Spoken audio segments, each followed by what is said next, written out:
Hello, thank you for joining me today. We're reading A Course in Miracles, the student workbook, and we're on workbook lesson 101. God's will for me is perfect happiness. God's will for me is perfect happiness. Today we will continue with the theme of happiness. This is a key idea in understanding what salvation means. You still believe it asks for suffering as penance for your sins. This is not so. Yet you must think it so while you believe that sin is real and that God's Son could sin. If sin is real, then punishment is just and cannot be escaped. Salvation, thus, could not be purchased but through suffering. If sin is real, then happiness must be an illusion, for they cannot both be true. The sinful warrant only death and pain, and it is this they ask for. For they know it waits for them, and it will seek them out and find them somewhere, sometime, in some form that evens the account they owe to God. They would escape him in their fear, and yet he will pursue, and they cannot escape. If sin is real, salvation must be pain. Pain is the cost of sin, and suffering can never be escaped if sin is real. Salvation must be feared, for it will kill, but slowly, taking everything away before it grants the welcome boom of death to victims who are little more than bones before salvation is appeased. Its wrath is boundless, merciless, but wholly just.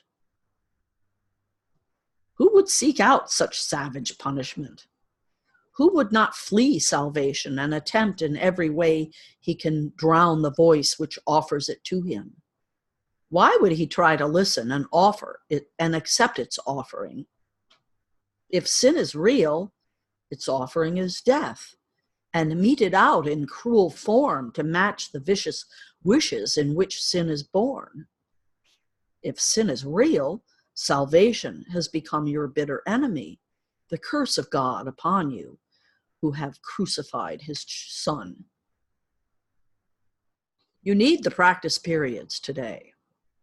The exercises teach sin is not real, and all that you believe must come from sin will never happen, for it has no cause.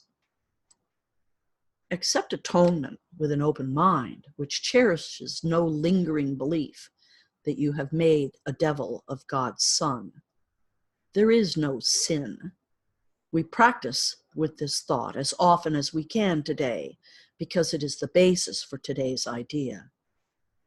God's will for you is perfect happiness, because there is no sin, and suffering is causeless.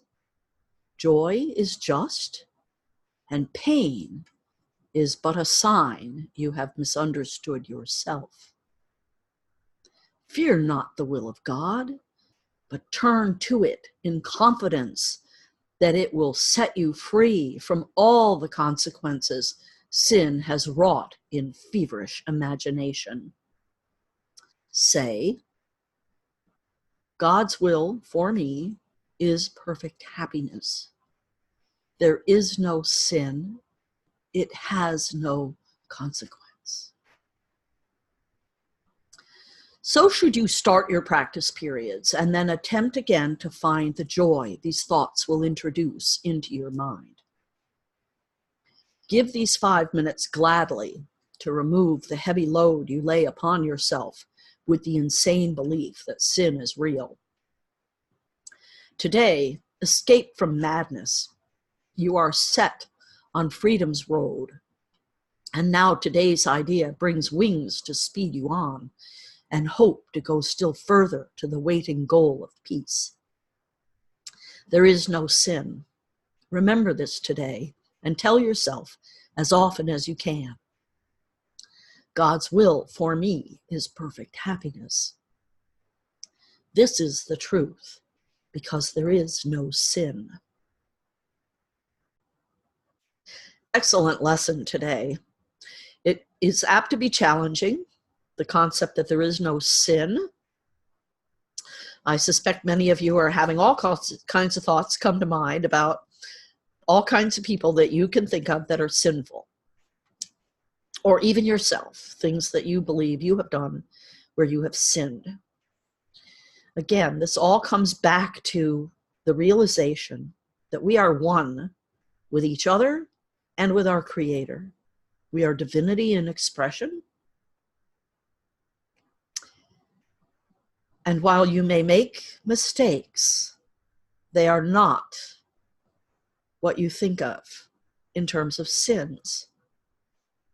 If you are an aspect of divinity, which you are, then regardless of what you've done, you are still an aspect of divinity. And so what you've done may not have been something that aided the greater whole, but it doesn't mean that it's not forgiven. Because to not forgive is to just hurt ourselves. This comes back to the earlier lesson of salvation and forgiveness are the same. The way that we find joy is to connect with our divinity. The way we find salvation is to connect through our divinity. The way we save the world is to connect through our divinity. So work with this lesson today. I hope you have a good day with it. If you need some assistance, reach out to me, 907-351-3003, or message me on Facebook or on YouTube, and I'll do my best. In the meantime, I hope to see you here tomorrow. Namaste.